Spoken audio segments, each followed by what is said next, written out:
Elon Musk is the CEO and product architect of Tesla. He is the founder of the Boring Company and co-founder of Neuralink as well as OpenAI.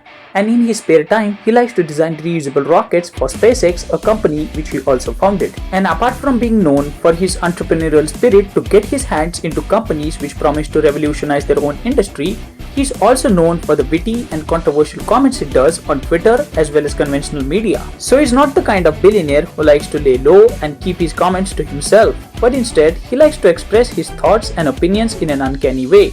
Take this for example. This is what he said about Warren Buffett appearing on a Joe Rogan podcast last year. When we take Warren Buffett, for example, and to be totally frank, I'm not his biggest fan. And when later asked by New York Times if Warren Buffett was overrated, he said, "Ha ha ha, I think he has managed to create a great image for himself as a kindly grandfather, which is maybe overstating the case." From his two comments, we can clearly see that Elon Musk is not necessarily a big fan of Warren Buffett. To explain his grudge on Buffett, we need to go back to the March of 2020 to what Buffett replied when asked about investing into Tesla. What do you think of Elon Musk, though? If you met him, and would you invest in Tesla? Well, I think you're trying to bait me a little bit. I'm just asking you. You can say no, or yes, listen, yes, he's done yes. some remarkable things. And would you invest in Tesla? No. Okay. This shows that Warren Buffett isn't a great fan of Tesla either. But in his defense, I would like to say that Warren Buffett prefers not to invest into tech companies as he doesn't understand them. And throughout his career, he has managed to give investors of Berkshire Hathaway an average annual rate of return of about 20%, which is impressive because he did this without investing into any of the fast-growing tech companies. Buffett's investing strategy is simple: don't lose money. In order to do this, he only invests into companies with a well-established brand and a higher earnings growth potential.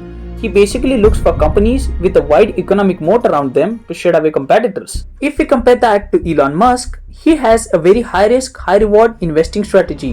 When he sold X.com, which later became PayPal, to eBay, he made more than $180 million for his stake in the company.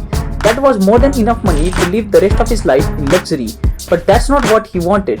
He sank all of his money into Tesla, SpaceX and SolarCity, which almost made him go bankrupt 4 times.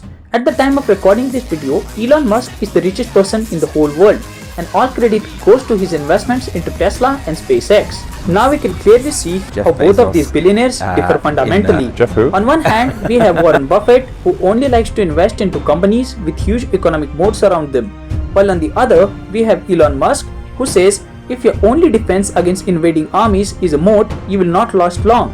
Instead, what matters is the pace of innovation. Buffett replied to this saying, "Elon may turn things upside down in some areas, but I don't think he would want to take us on in candy." And by candy, he meant his investment in See's Candy, a subsidiary owned by Berkshire. Elon Musk replied to this on Twitter saying, "Then I'm going to build a moat and fill it with candy. Warren B will not be able to resist investing. Berkshire Hathaway Kryptonite." In the following tweets, he said, "I'm going to start a candy company and it's going to be amazing. I'm super serious." While Elon Musk was not serious about starting a candy company just to rival Buffett, he is definitely going to be rivaling Buffett in the car insurance business. Elon Musk thinks one day Tesla car insurance is going to account for more than 1/3 of Tesla's business.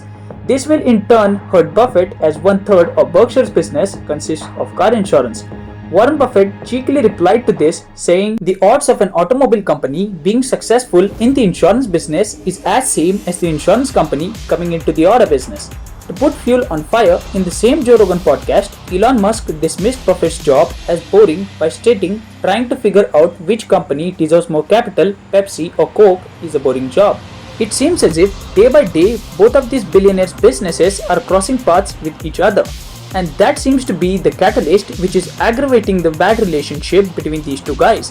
Which brings us to today. Only time can tell which one of these guys is going to find themselves falling belly first on their opinions regarding each other's businesses. What do you guys think? Do you think Elon Musk is going to be successful capturing the insurance business, or is he going to fail? Comment down below. And as always, don't forget to subscribe.